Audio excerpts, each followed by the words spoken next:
Welcome to Dififcult Conversation Africa Broadcast. I present to you the host, Yinka Olaito.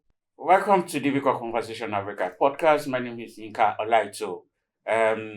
You know that in this podcast, our major focus is on development across Africa, and more importantly, we raise issues many are afraid to discuss. In this episode, we'll be looking at youth and social justice across Africa. And I'm sure you know that I will give you a background of what we're discussing. Social justice is very vital and includes something like poverty, the issue of poverty, economic issue, exclusion, and all that. The African youth population and Nigerian youth population is growing. We seem to be having the biggest youth population, and therefore this demographic dividend requires that they be involved in challenging the government and raising their voices in the area of social justice so that they are not left behind. So today I have with me my guest, a young, vibrant, professional, award-winning investigative journalist, Blessing Oladunjoye. And more importantly, she's the publisher of BON News, as well as the founder of BOFIM, a non-profit that is supporting media organization in issue of inclusive media. Welcome to the show, Blessing. Thank you very much, and thank you for having me. It's an honor to be here. All right.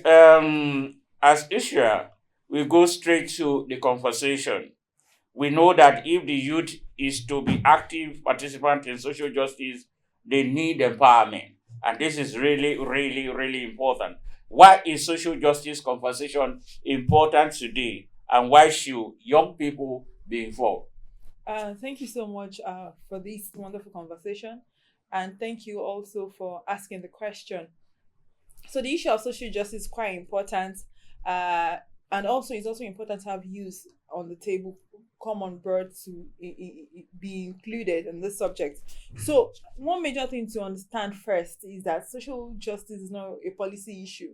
It's not just about policy, it's a strategy to ensure that majority of Africans today are captured. And you know that, like you rightly mentioned, our youth population is growing. And even across Africa, we have young people under the age of 25 as the majority of our population. So there is no way we can do certain things and leaving this people behind, leaving them out of the equation. And one major thing about social justice is that it lies in addressing systemic issues, which continue to deprive young people of opportunities. Like we talked about the issue of education, the issue of employment, equal opportunity, ending the issue of discrimination or attack, discrimination on the basis of gender or disability. So these things are really, really important. And as someone who works in the intersection of media and inclusion, like you rightly introduced me, we know that we can't allow the voices of this youth group to be left behind. Yeah. Imagine the youth population, imagine the population of persons with disabilities, imagine the population of women. So looking at intersectionality of women, persons with disabilities and young people across Africa, we need to ensure that they are also included when it comes to the issue of social justice. And you know that young people, they should be on the table, not just as beneficiaries, but as architects who should be designing the strategies, what should work for them. This is what we want as young people. You're not just saying, oh, we want to give this out to you as young people and come and take this. We also need to be involved as designers, as architects, as planners in all these policies and programs of government. Yeah, you said that for you it's more than issue of policy. What else do you think it is about? Yeah, it's about involving this category of people. It's about when we say social justice, you're trying to address the issue or the challenges that young people face in the society, and then you issue a policy and it's not implemented. So what exactly is the policy seeking to achieve? Yes, there are numerous policies that have been set out, but we also need to be strategic Are there frameworks, policy frameworks backing it up? Are there funds being released to ensure that those policies are even implemented? At the point of implementation, are we also avoiding the error of inclusion or exclusion? You see that, sorry, just to really chip this in, you see certain policies coming out. At the point of inclusion, they will say young people. That's when you see that young people are now 45. And you're wondering, like, really? So these are some of the things we really need to check when we say it's beyond the issue of policy alone. Yeah, social justice requires equity and fairness. Absolutely. That's really important.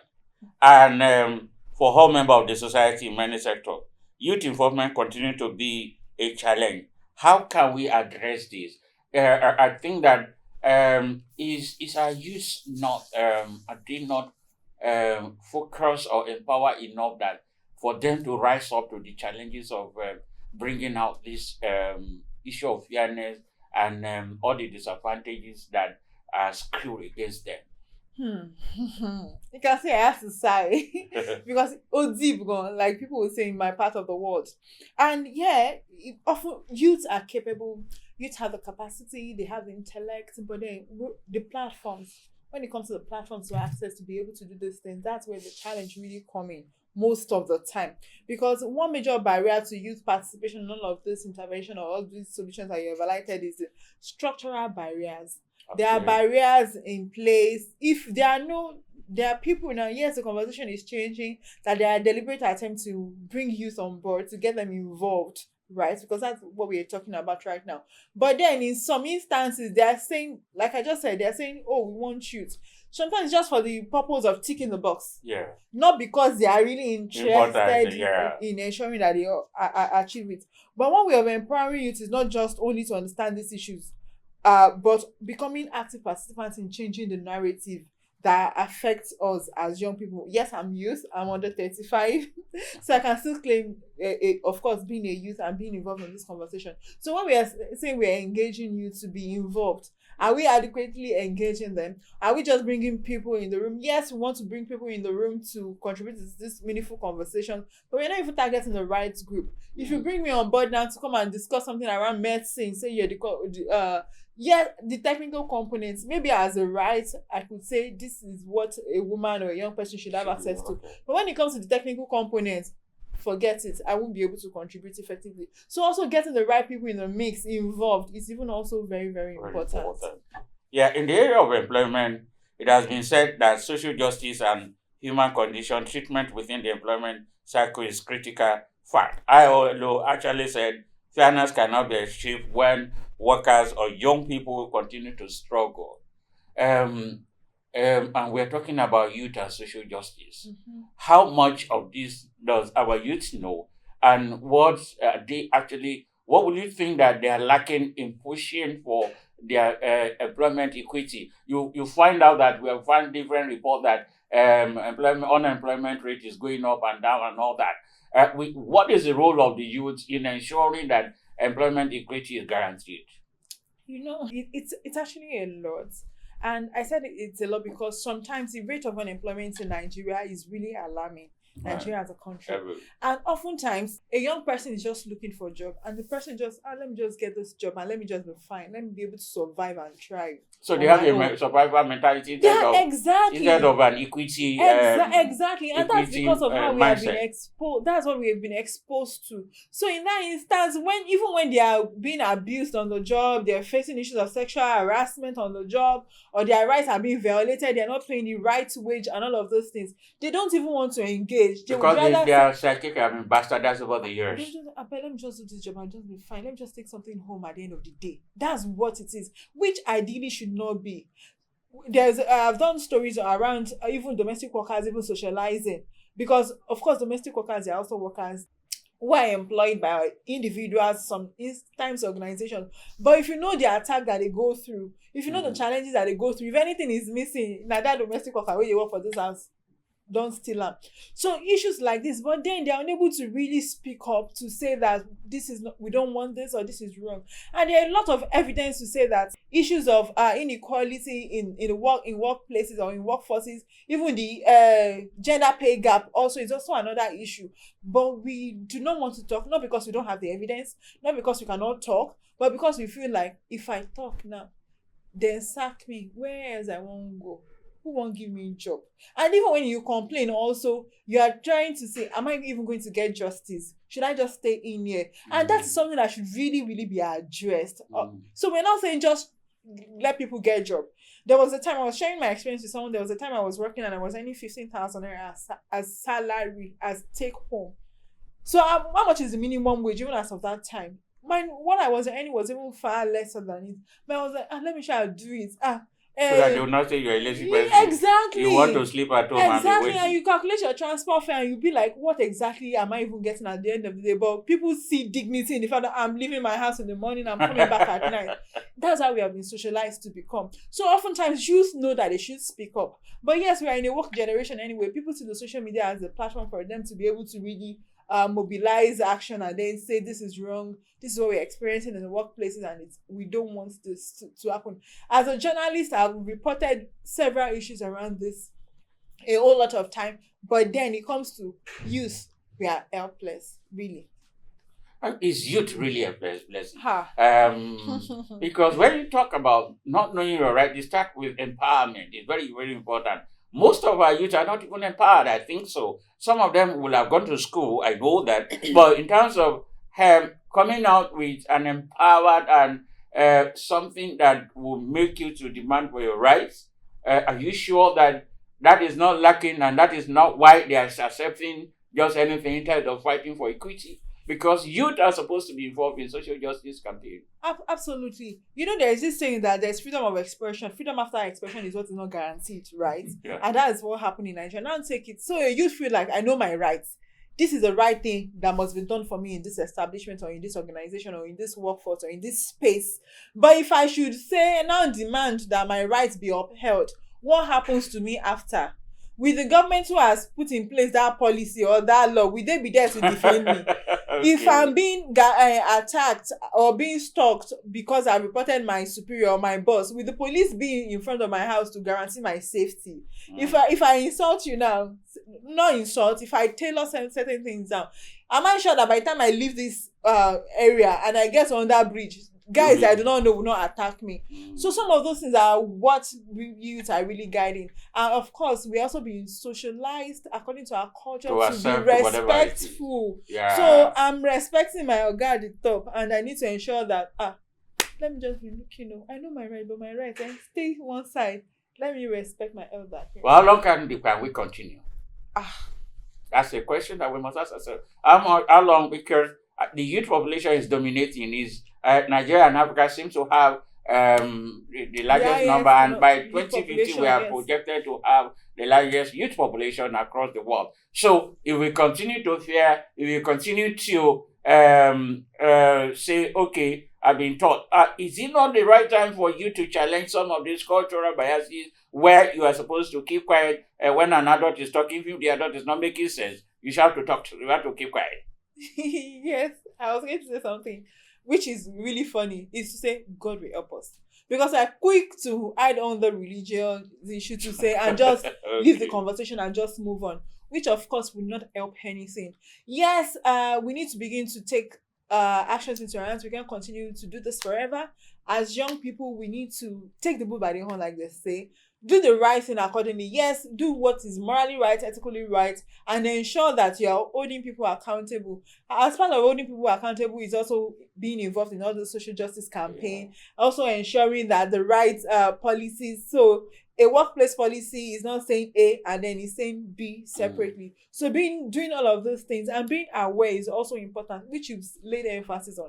If you are not aware, it will really be difficult for you to be able to own up to certain things in the space. All right. Blessing, I've watched you over the years. You are passionate about issues of gender, especially women and persons with disability, and that have been your core area that you push almost every day. One of the stories that you did recently, maybe a year or two ago, that got you award was the issue of fertility issues and all that. You are more concerned about the social justice for women and persons with disability. Why is that very important to you? So I would say that my motivation just from two angles. My exposure, the media organizations I've worked with in the past, and at some point I also had an exposure with an NGO working on child rights issues. I've worked with Women Radio, and then so bringing this together, I've shaped your perception. Yes, and then I began to see how the media has grossly underrepresented this group of people. So I see that if within my little space I can begin to spotlight the issues around these sectors, this group of people who oftentimes do not have the opportunity to own the media, to own their own narratives, or then when their narratives are even being shaped or being shared, it is not even the right perspective. So I think it is really important to be able to cover this. So that was the first motivation. And also when it comes to rights of people, nobody should be left behind. So when we realize that nobody should be left behind, what can I do within my little space to be able to ensure that this group of people are not left behind? That is how exactly it happened. And one major thing that I begin to say, even as I cover these issues of marginalized group, social justice issue is not charity issue. You know, right? Yeah, it's not. When I believe we're still going to get to that. Sometimes we should not see it as we are helping them. It should be about rights-based. It should be social-based. It should be rights. We're promoting their rights. We're protecting their rights. We're helping them to live a life of dignity on an equal basis with others who have the a Yoruba word is coming to my mouth now. I hope I can say it and I'll manage to translate it. Like that. I have the capability. You get it. So we should ensure that we're not treating people with disparity. So what would be some of the wow moment that you have had doing this? A lot of wow moment though. So I'll share one that just crossed my mind right now, and I'll think about one and share. One was the fact that as you're doing this, to say that marginalized groups, their rights should be protected and enhanced. There are people even among the marginalized groups that say that I beg, it's charity that we want. Just give us tokenism and we're just fine. And I could remember someone reaching out to me to say that we went to visit a politician for her birthday ceremony, and she was not there as disability group. I think it was different clusters. I wasn't sure anyway, but it was a person with disability reached out to me because he knows that I'm passionate about disability reporting. And then said that we want you to report about it so that when the politician did see the article, the politician will be able to give us money. And I was like, are you for real? Like, are you not shocked? Because I was like, why? So the fact that you're trying to promote someone's rights, they feel like I'm not concerned about the right that you're promoting. And that was all coming back to the youth issue that we discussed earlier. Yes, they know that this is our right, but can we just survive first? Do you understand? Can we just survive first? That's what some people are concerned about. And you won't blame them when the system is not properly shaped to support them. A person with disability in the abroad, even in the countries that have not been to, but you read about them, their support, their social system, their social support system, education is guaranteed. You give birth to a child. Why are people trying to ensure that they give birth abroad and not in Nigeria? Because they know that the future of that child is safe and secure and they don't have problem. All they need to do is just focus on eating and going to the school to support the child. But in this part of the world, that's not the situation. So that's why people will just know that yes, no be right go belle for me. Give me food first, my chop. Then when I don't belle for, I go on demand rights, which shouldn't be so. But sorry, that's where we find ourselves. But one of the demand for social justice that I know, and going back what you just shared, is the fact that there's more demand for young people in political engagement and political involvement, creating the civil space where they are involved in policy and they are involved in the management of affairs of their country and affairs of their state. But we find out that it hasn't been very easy for most of them to actually gain the required number of attention that will make them to be involved in governance and policy. Yes, we know that things are changing. We now have young people as minister, but what is the ratio of those people? What do you think that we can do now to get their voices heard loud within the political environment. Thank you very much. You said raise something that is quite charming. And one thing I want you to know that first, as a background, when we got the not too young to run, act in Nigeria, we were all excited. We were really happy. Yes, it's a great win, and of course, it's still something worth celebrating till today. But what exactly have we achieved as a country, and why have we not been able to achieve a lot? Money still play a major role in our politics in this country. Okay. Party structure. If the party structure says we're not fielding a youth as a candidate, what's going to happen? And in this part of the world, you know that the party that you align with determines exactly. So if you're not coming as a candidate of a major political party, you don't even stand a chance. Even already we know that if you are from this party, just don't waste your money. Don't even bother to campaign. So if you are not in the two party that you know that has what it takes. So party structure, money politics, God for the reason, is a whole lot. I did a story just after the 2019 election about women in politics, and I said the journey to 2023 begins now. We realize sometimes we prepare for election maybe a year before, but real politicians, they won't start. They already know what is going to happen in 2027 already. So this is people really planning and being strategic. Youth, are we going to get there? Yes, we'll get there, but it will take a while if we continue to practice engage politics or the political system the same way we are engaging it at the moment, because money plays a whole lot. At least you know what happened in the last general election. So am I going to say that you should go and carry all their investments and come and say we want to be involved, blah blah blah? But one major thing that I would advise is, even if you're not getting in there as an elected political officer, how can you begin to engage from other perspectives? So there was a time a youth, I won't mention name now, was appointed to the Ministry of Budget, Federal Ministry of Budget, to be advising the president on economic policies and all. People came on board to say, why are you doing this? You've taken political appointments, you are in this political administration, blah, blah, blah. And he was really frustrated up to the extent that he had to withdraw his appointment. If people cannot get there as through elective positions, and they're now appointed into positions either by development partners, because that person was engaged by a development partner, and you're not there to advise, so who is going to change the issue? So youth, we need to understand this, that you don't have to be there as an elected officer. You can also be there as either through appointed positions, when you are appointed into positions, or as a specialist or expert. As a specialist or as an expert. And when you are there, don't go and join the bandwagon. I think that's also the most important thing. So I used just going there. Those who have been there, they've forgotten the battle. They will even say, I'm not even interested though. I don't know yet. Just recently we were having a conversation about someone who wrote an open letter to the Oyo State government, and someone was telling me that this open letter that this person wrote, just forget it. Once he gets an appointment, he's just going to move on. You will change. And that person said, yeah, it's not about appointment, it's about A, it's about B, it's about C. So what are the intents also? So some of these politicians already understand what we're pursuing, and they try to use that one to even bring discord between us or amongst us. And then it's difficult for us to mobilize and take action to defend ourselves. Well, there's one thing that came to my mind is this. We have a larger number of youth population.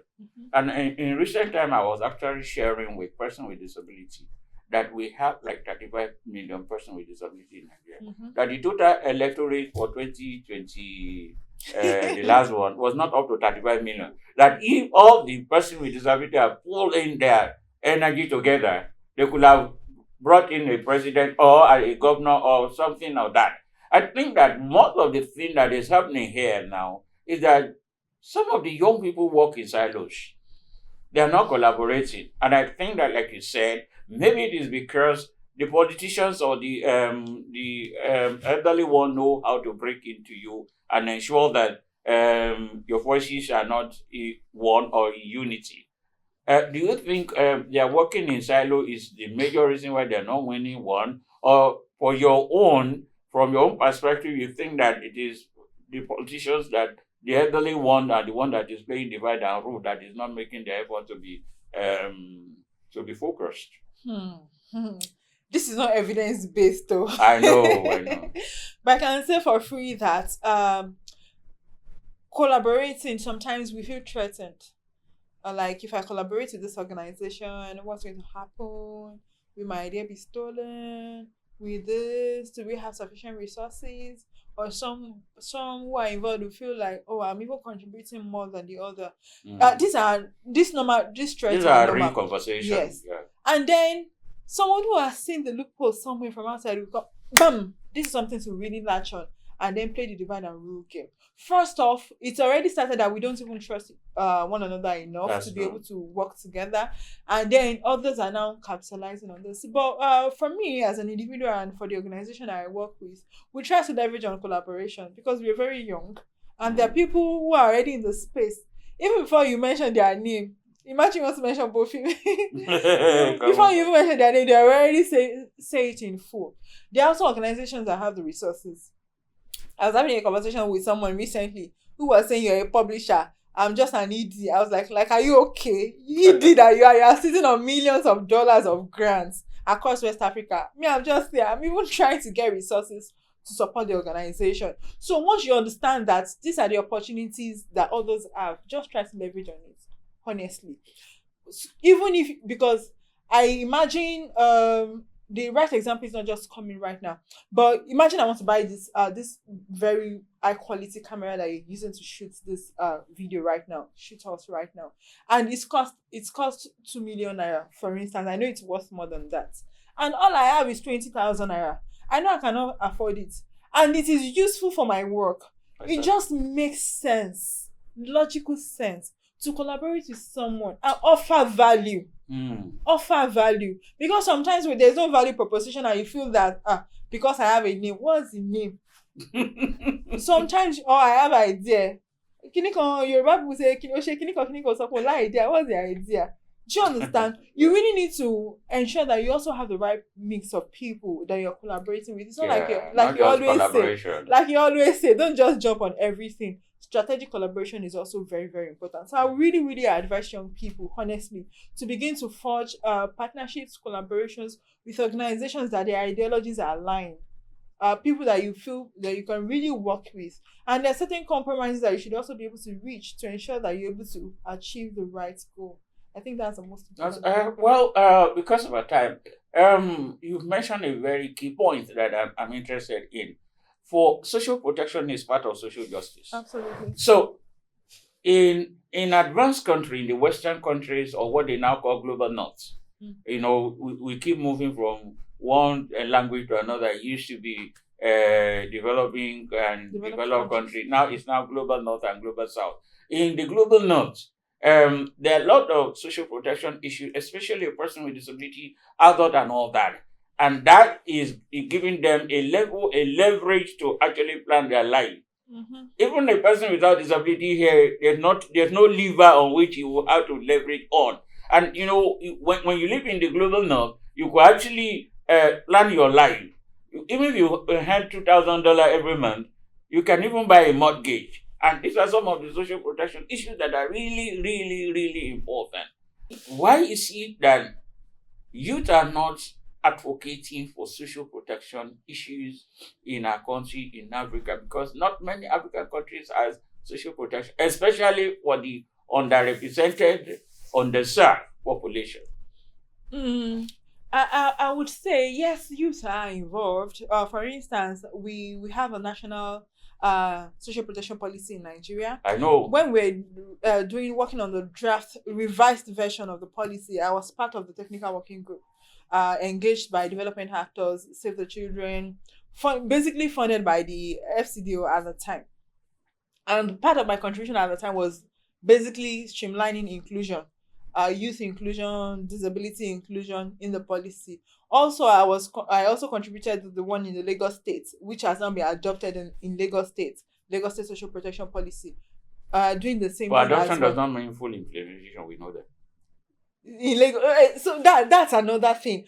And if you want me to talk about it, the Lagos State government did not publicize the policy because they know that anybody can hold the policy and say you're not fulfilling this, and then hold them account. So it's just at the time we were passed, we celebrated, but then trying to ensure that, I beg, small, we do not have the resources. And that's also the reality. Where is the resources to even fund this? But just to ensure that I do not digress from your question, we being part of these engagements was also to ensure that do we have the right people in the mix? Yes, we say we want you to be included. We want persons with disabilities to be included, but you know that there are some persons with disabilities that they can fund me for the next 10 years. Like they are rich. So if you now say we just anybody, so far you're a person with disability, you must get this token at the end of the month. And that means that's an error of inclusion. That's a person with disability, but that's not the person who should be involved in this. So ensuring that different equity is even involved at those points. And one major thing, we see issue of social protection as cash transfer alone, palliatives. It's beyond that, because you cannot sustain people by giving them money, resources. Say take 10,000 naira, and that's why I like the fact that you really focus on the issue of empowerment. When we are talking about our rights, yes, our rights are upheld, but we are not empowered. That our right, they will even trample upon it and even do it because we are subject to someone who is either feeding us, who is absolutely. So these are some of the issues that we need to begin to understand. When we begin to understand it, then youth can be involved from an informed perspective and then begin to take right action. And like you said, we have this at the national level, we have this at the state level. Are there resources to fund them? Or do we see them as the goodwill of the government? There was a time we had the end power in Nigeria. People were, this president don't try, he has done this, hey, Twale. In the states government, there was a time BRT buses, their prices were subsidized just to cushion the effects of fuel scarcity at the time. And people say, hey, this governor, a policy is in place to bring all of those things. So we should not think it is the goodwill of an individual that is bringing those things for us. So if we do not understand, people will not see it as a political campaign to go and say, hey, and this person has done A. So that also comes to awareness. Like you said, if you're not informed, you don't know that these things is a right that we all should benefit from. Thank you. It's been a good conversation, and I think that possibly we might have a second part of this in no distant time. I know that you're very busy to get you now. I'm not busy. No, you're not busy, but we've been talking about this conversation. We're having this conversation for a long time. But I'm so happy that you are here. So happy of what you are doing with BON News and BOFIM. We pray that that organization continue to grow as you begin to push it. Young people like you should continue to drive the agenda for social justice, because it's really important. The more of people like you that we have, the better for the society and the better for all of us. So thank you, our viewers, for this opportunity. My guest has been Blessing Oladunjoye, the publisher of BO News and the CEO of BOFIM Foundation. We wish you all the best. Also, don't forget to always follow us, give us your feedback, and please subscribe to our YouTube channel, or then go to our project website, which is www.dififcultconversationafrica.org. Thank you, everyone, and see you in the next episode.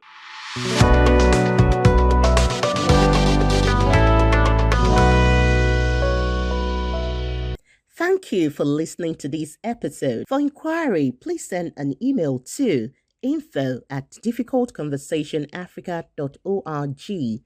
Telephone 0809 3160 591. Please follow us on YouTube, Facebook, Instagram, and Twitter @Dififcult Conversation Africa. See you soon.